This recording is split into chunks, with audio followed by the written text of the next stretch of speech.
which we were supposed to be last Sunday morning, but I messed up and we did the covenant thing. We're doing that on Sunday evening now. We're going back to James here now. At the moment, James, in this How to Live a Christian Life study. And there are some things that have occurred to me recently because of looking back at some of the things that I've preached on just lately. I think it's been like 2 or 3, 4 weeks. I used an illustration that I remember growing up. It might have been in a class. I was thinking in a sermon, but it might have been in a class. A guy used to come and do church meetings for us, preacher from Houston. And he's the first guy that I remember hearing say things like, people don't care how much you know until they know how much you care. His name was Doyle Maynard. Really good speaker, great guy, good Christian example. And very personable guy. And one of the things that I remember him saying is the 3 hardest things to do are climb a fence that leans toward you, kiss a girl that leans away from you, and help somebody that doesn't want any help. And he was using that in a sermon illustration. Never forgotten it. But I think there's a fourth that goes right along with those. And the fourth thing is be able to see things from somebody else's perspective. Because that's really hard for us as humans to look at things from somebody else's perspective. And because of events that have happened recently, I think we all try to see things from other people's perspective, right? We make an effort. Because if we're going to be the salt of the earth and the light of the world as Christians, if we're going to be relate to people, let them know how much we care, so that they will care how much we know and listen to us about the gospel. If we're going to do that, we're going to have to relate to people on their level. We're going to, Jesus went around and he went to people who were having problems. They came to him. Sometimes he'd run into them. He would fix their problem, their physical problem. A woman was brought to him caught in adultery one time, and he dealt with her issue, but then he gave her the spiritual message, go and sin no more. That was the whole thing. He came to bring the spiritual message, but he dealt with people where they were. And we need to do the same thing, because if we don't relate to people and try to see things from their perspective and be able to communicate with them, they're not going to listen to us about the gospel. And it's really hard to do that. We've got a lot of stuff going on in our country where we're very polarized. You're either this side or that side, and if you're not on my side, then you're my enemy. If that's the way we look at things, we're not going to be able to relate to those folks. Seeing things from other people's perspective is a very difficult thing to do. When we go through the book of James, this letter that James wrote to Christians at large, and the letter is how to be the kind of Christian we're supposed to be for God. Part of this, if you go back to the beginning of chapter 2, for example, don't discriminate against people because of their wealth or lack of wealth. What James is saying there is you're going to have to relate to people in order to get them to come to Christ and want to belong to God, be disciples of Christ. And if you mistreat people, then what you're doing is alienating them and showing yourself to not be somebody who cares about them at all. And it's actually a sin to do that. You're judging people. You become, you go back to read chapter 2. It's James is pretty harsh. But then when I look at my own attitudes on things, thinking, I'm going to find that I'm a compassionate person. Seriously? Sometimes I'm very dogmatic. Mind made up, not going to listen to any other perspective. That's not the way I should be. So probably as we go through James, it'd be a good idea to keep an open mind about that, because there's something that no matter who we are, I believe there's a lot we can get out of this. And we go through this, we go through a study like this, and most important thing I think when we come to the Bible is to come to the Bible expecting to learn something, asking God, teach us something. And if we come to the Bible and read it thinking, well, I know what this says, and just read over it and not let it soak in, we're not going to get there. And I'm sure that everybody's here has read James, the entire letter, several times, maybe a lot of times. But no matter how many times we read it, if we'll put our heart into it, we can get something out of it. Chapter 3 goes along with, it's one of the things that caused me to look into this, say what I just said. The things we say to people sometimes don't come across the way we intend for them to. My folks used to have a bed and breakfast. See, we're talking about taming. James is talking about taming the tongue here. Be careful what you say to people. And in our insurance business in Mason, my dad used to say, when customers come in and you're dealing with customers, it doesn't matter what you say. What matters is what they hear. And my thinking was, well, how can they hear something I didn't say? Well, buddy, they can. My folks had a bed and breakfast. They were gone one time, and my wife and I were kind of taking care of it. And a local woman called, and she and her husband were some of the people I thought of as salt of the earth people, really good folks, quality people. They happened to be Hispanic. This woman called.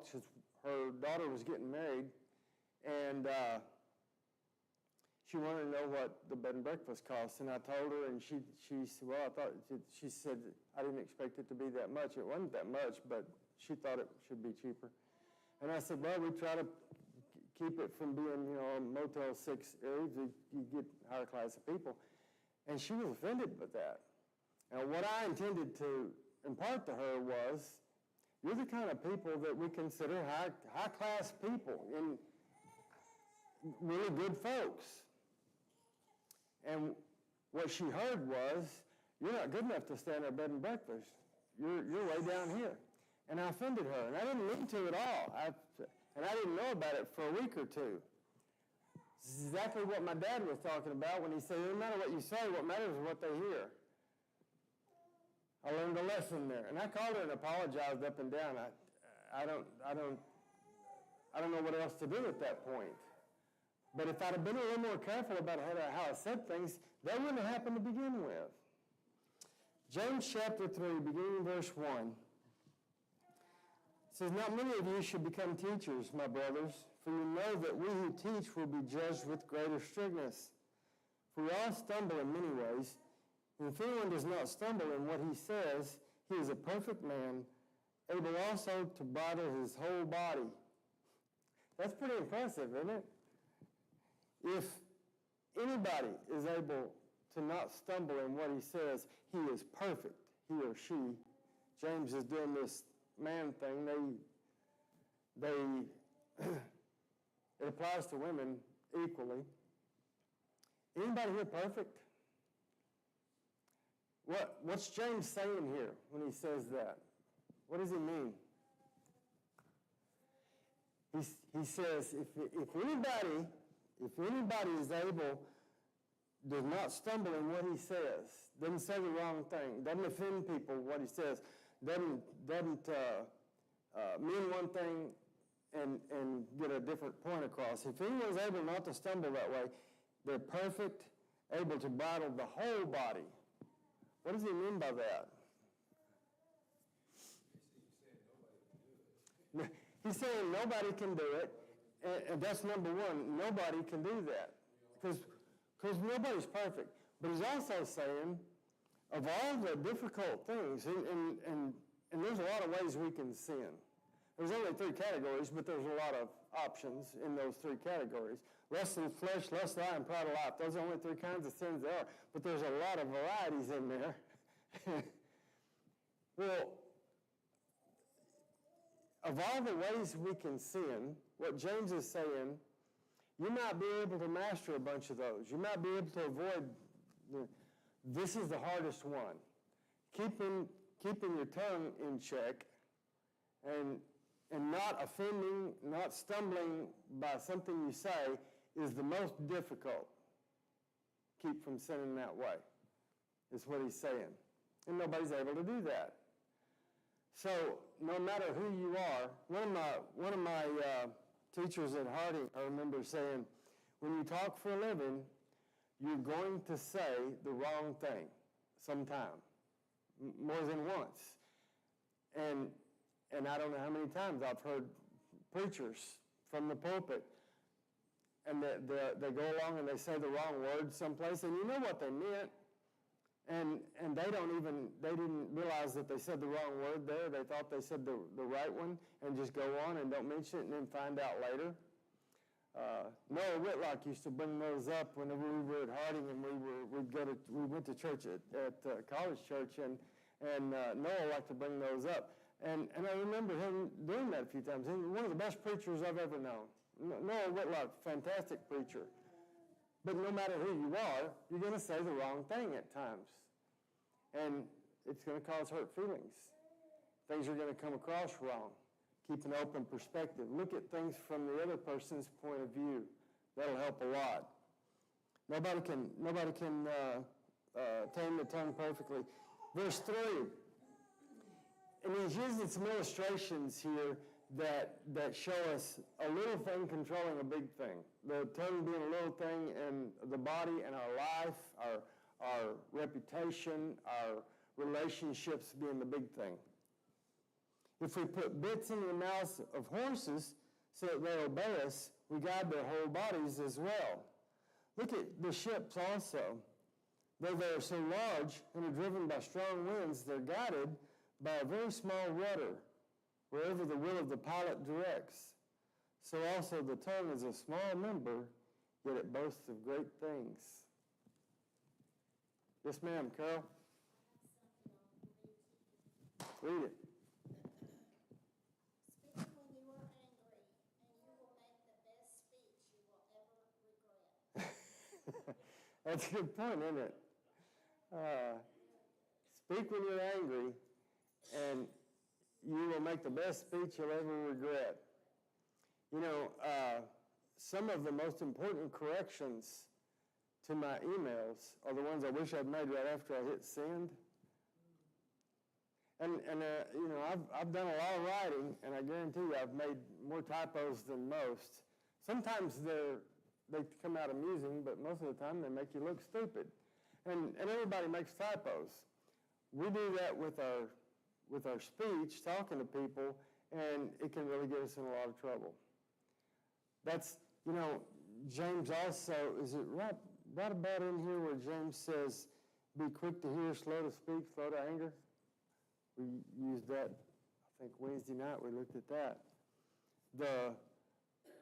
The more we think about what we're going to say before we say it, the better off we're typically going to be.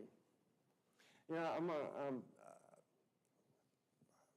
we had an elder when I was growing up, and he was one of those kind of people that he and his wife both were the kind of people that I look back on as being such great Christian examples to me because of their conduct, their dignity, the way they conducted themselves with people, and this man, his name was Roddy Draper, and he was the slowest human being alive. He was a rancher. Nobody could rush him. He took his time, and he was careful what he said. He didn't fly off the handle. He didn't, whenever you said something to him, he'd think about it for a minute before he'd answer you. And just a fantastic guy. Whenever I read that, so to speak, I think of Roddy. But James is making a pretty good point. You've got this huge ship guided by a small rudder. In relation to the size of the ship, the rudder is really small. In relation to the size of our body, our tongue is pretty small, but it's the thing that ends up getting us where we're going a lot of the time, whether that's a good place or a bad one. The tongue guides it. Not through verse 5, though. How great, he's going to go on more examples. How great a forest is set ablaze by such a small fire. It kind of seems like you shift gears a little bit there. A horse's bridle, which being a small thing guiding a big horse, and the ship's rudder, small thing guiding a big ship. But he's using a little bit different kind of illustration here, isn't he? What did he do there? You go through Psalms and there's these escalations.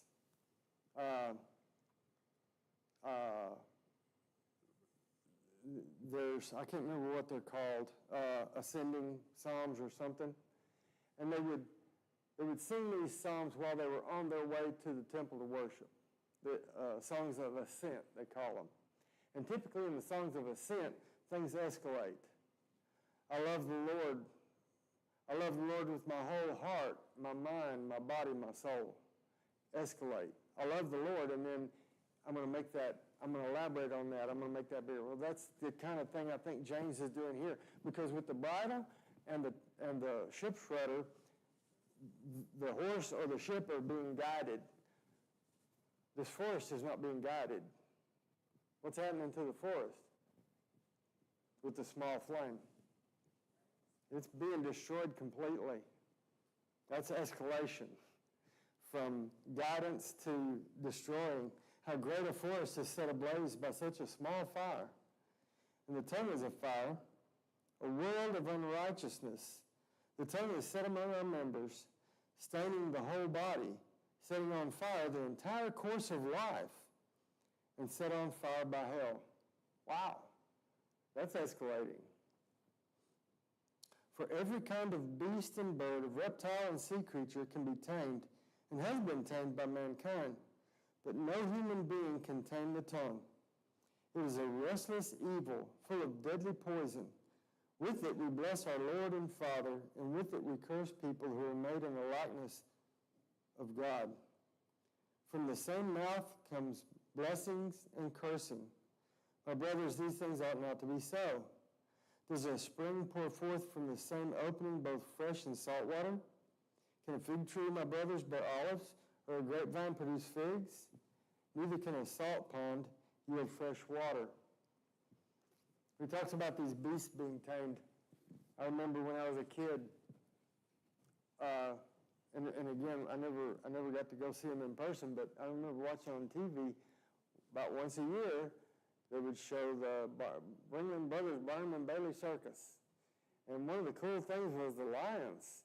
And I remember watching these guys go into a cage with these lions, and with a whip and a chair, and he makes them sit up like house cats on these stools and stuff. I was impressed with that. And then every once in a while you hear about, well, one of the lions decided to attack the guy. Maybe mauled him really bad, maybe killed him, the lion tamer. And I think that's how it works for their tongue. If we go along and we think, well, I've got my lions sitting on right where they belong, I'm in control, and then all of a sudden things go sideways pretty quick. Because we really didn't have the tongue tamed, we just thought we did. And sometimes I think a lot of us do a really good job. But it's that one little slip every once in a while that can really mess things up, can't it? James makes a point here that I think is another one of the important points that we want people, here lately there's been a lot of political stuff in the news. You've got this side saying this and that side saying that. And you know how political stuff is. The thing is, we want to believe, mostly we want to believe the good things are happening and believe the best of people. But if you find out that somebody, your politician you thought was a good person, lied about something, when you hear him say something next, what are you going to think? Can I believe it or not? Whichever kind of politician it is. There's these different brands. But regardless, once you hear a lie from somebody and you find out that they lied, then it's really hard to believe them again, isn't it? And that's the way everybody is with us. Trust is a difficult thing to build up, but a very easy thing to break down. Be careful what we say. Verse 13. Who is wise and understanding among you? By his good conduct, let him show his works in the meekness of wisdom. But if you have bitter jealousy and selfish ambition in your hearts, do not boast and be false to the truth. This is not the wisdom that comes down from above, but is earthly, unspiritual, demonic. Boy, that escalated too, didn't it? You see what James is doing here? He starts with earthly, and then unspiritual, which those might not mean exactly the same thing, but they're pretty close. Earthly being secular, being not in the spiritual realm, just earthly thing. And then unspiritual, which is a slight escalation there. But then he went all the way, demonic. Wow. That's escalation. That's the kind of wisdom that we're offering if we have bitter jealousy and selfish ambition in our hearts. Verse 16, for where jealousy and selfish ambition exist, there will be disorder in every vile practice. But the wisdom from above is pure, then peaceable, gentle, open to reason, full of mercy and good fruits, impartial and sincere. How many things did he mention there for the wisdom from above? Like 8 things. And a harvest of righteousness is sown in peace by those who make peace. You know, one of the Beatitudes is blessed are the peacemakers, for they shall be called what? Sons of God, children of God. My dad's funeral, I had a placard. And Dad died in 2000. And our school building, high school building that I went to high school my freshman year in was in such a bad shape. Our school was fixing to lose its college accreditation. And so they built a new school in 75, and then we moved into it in 76, in the spring of 76. My dad had an office in the old school and then an office in the new school. When we moved to the new school, this is 1976, I saved the sign over his door at his office that said counselor. And I saved that because I kind of thought of my dad that way. All my life I saw people come to him and ask his advice. Financial advice, relationship advice, spiritual advice, all kinds of advice. And one of his official titles at the school was, he was guidance counselor. People would come to him, where should I go to school? What should I study? What should I do? Should I go to trade school? What should I do after high school? And when Dad died, I took that to the funeral when I was speaking at his funeral, and I took that plaque. To me, that represented what he did for folks, not just his family, but pretty much the whole town. Guidance. This is one of the hardest things for us as Christians, to accept guidance and to offer reliable, good guidance for folks. Another thing that my dad was a peacemaker. He was really good at arbitrating disputes, and people came to him with problems like that. Jesus said, blessed are the peacemakers, for they shall be called sons of God. Anybody got anything to say about this? Y'all are awful quiet. I don't mean to monopolize things. You're welcome to speak up. Yes, ma'am. I think sometimes it's not only what we say, it's what we hear. I think we need to have a little bit of judgment of what that person is trying to say, and they may blurt something out they don't mean. Mm-hmm. But we need to understand their perspective Mm-hmm. and, maybe help them along in what they're trying to say. Mm-hmm. Works both ways. Yeah, that's a good point. Seeing somebody else's perspective, part of that is being able to relate to what they're trying to tell us. And with my poor hearing, my wife will say things to me a lot of times, and I'll be way off on what I think she said, so I have to clarify. If we misunderstand what somebody's saying to us, we're not going to be able to see their perspective. And sometimes we understand the words, but the meaning is lost. Like my conversation with the lady in Mason, I had no intention of offending that lady, and I thought a lot of her, and her and her family, good folks.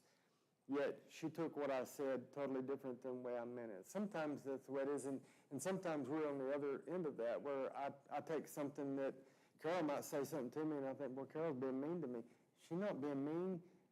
I just misunderstood her meaning behind that, what she was trying to say. Raising 3 boys, if you watch kids grow up, and our 3 boys were about 2 years apart, and you can learn a lot about human nature watching kids and dogs. We had a dog, we had a shepherd. If one of the kids accidentally stepped on the other one's foot, the one that got stepped on would fly off the handle. He'd push, or he'd hit, or he'd stomp on his brother's foot, or whatever. Assuming it was done in malice, automatically assuming. If we stepped on our dog's tail, she would yelp and jump up, but she would bow her head like, I didn't mean to get all upset. I know you didn't do that on purpose. Totally different attitude. The dog assumed that it was an accident, that we wouldn't do that, that we really loved her and we wouldn't hurt her. The kids assume their brother is out to get me. It might be an accident totally, but they're just total opposite reaction. If that's the way we are, then that's the way we come across, then we're just looking for a chance to be offended. And if you're looking for a chance to be offended, you will find it, because they're all over the place. Yes, sir. You can even get in trouble with a written word. With the what? With the written word. Oh, yeah. Write something. Yeah. The greatest example I ever saw was the phrase, I didn't say she stole the money. Oh. I didn't say she stole the money. Or Yeah. I didn't say she stole the money. Or I didn't say she stole the money. I didn't say she stole the money. See, it changes Oh, yeah. where you put the emphasis. The meaning changed a lot. But yet that's all one sentence that you could write down. Mm-hmm. Mm-hmm. So sometimes not only what you say, but the emphasis on the right syllable. Yeah, there you go. What you stress is going to make a huge difference in what the sentence actually means, and that's just the way language is. One of the easiest ways to be misunderstood is send an email or a text that's just flat, because you can't get inflection from just the words on the phone or the computer. It used to be on a page, but nobody uses pages anymore. It's always on a screen. We need to be careful, that's what I'm saying. I think that's what James's message here. If we're really going to be the kind of people who are trying to draw the world to God, then we're going to have to, number one, assume the best of people, try to look at things from other people's perspective, and try to be willing to ignore offenses that we believe people are aiming at us. Because sometimes it's people really are trying to hurt us. And sometimes we have to overlook that too. Difficult stuff. Chapter 4, I've got a heading that says Warning Against Worldliness. And which is part of the whole concept of living a Christian life, is avoiding worldliness. If you go back to the very last verse of chapter 1, James says, religion that is pure and undefiled before God the Father is this, to visit orphans and widows in their affliction and to keep oneself unstained from the world. Chapter 4, I think, goes back to that. He's going back and going to elaborate on that, keeping yourself unstained from the world. Avoiding worldliness is just pretty much understood. We can't be, Jesus said, you're in the world but not of the world. We can't be friends with the world and friends with God too. Doesn't work that way. Chapter 4 begins, what causes quarrels and what causes fights among you? Is it not this, that your passions are at war within you? You desire and do not have, so you murder. Now, I don't think he's accusing everybody of, all this stuff it applies to us today just as much as it did then. I don't think he's accusing the Christians of murdering one another. What does he mean by that? You acquire and don't have, so you murder? Let's read on, get a little bit more of this before we try to answer that. You covet and cannot obtain, so you fight and quarrel. You do not have because you do not ask. You ask and do not receive because you ask wrongly, to spend it on your passions. You adulterous people, do you not know that friendship with the world is enmity with God? Therefore, whoever wishes to be a friend of the world makes himself an enemy of God. Or do you suppose it is to no purpose that the Scripture says he yearns jealously over the Spirit that he has made to dwell in us? But he gives more grace. Therefore, it says, God opposes the proud but gives grace to the humble. Submit yourselves, therefore, to God. Resist the devil and he'll flee from you. Draw near to God and he'll draw near to you. Cleanse your hands, you sinners, and purify your hearts, you double-minded. Double-minded again from the first chapter, but about, 10, 12 verses in. He talks about if you ask God without faith, and really believing that God's going to give you what you want, then you're a double-minded man, unstable in all your ways. Cleanse your hands, you sinners, and purify your hearts, you double-minded. Be wretched and mourn and weep. Let your laughter be turned to mourning and your joy to gloom.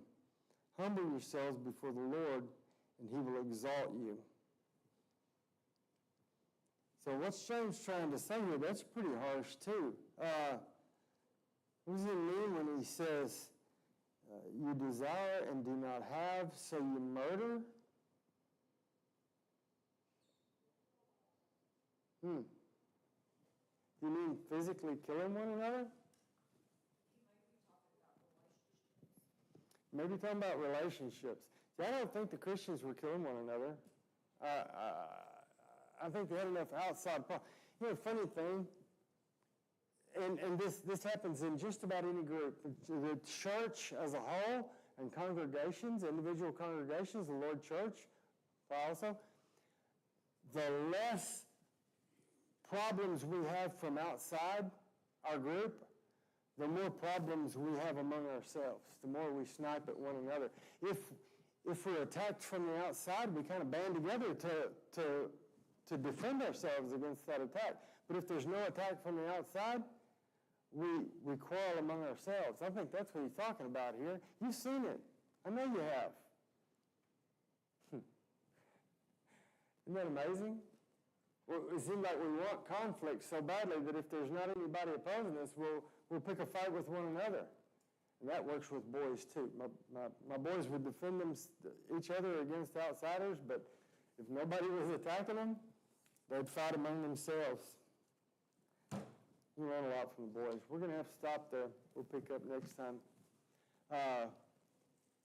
First part of James chapter 4. Bow with me, we'll close with a prayer.